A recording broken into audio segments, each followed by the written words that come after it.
గొడవ అంతా ఎందుకు స్టార్ట్ అయింది? హీరో హీరో హీరో గొడవ అంతా ఎక్కడ స్టార్ట్ అయింది?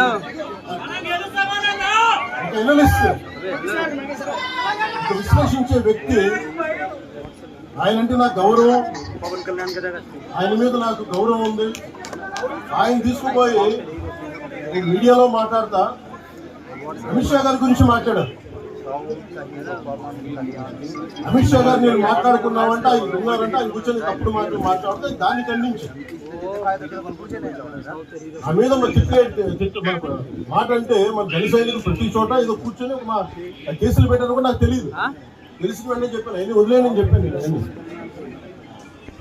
మళ్ళీ ప్రెస్ క్లబ్ లోపల మీరు తిరుగుతా ఉంటే ప్రాంతీయ విద్వేషాలు రెచ్చగొడితే దాంట్లో కూర్చోబెట్టి ఎంతకాలం చేస్తారు?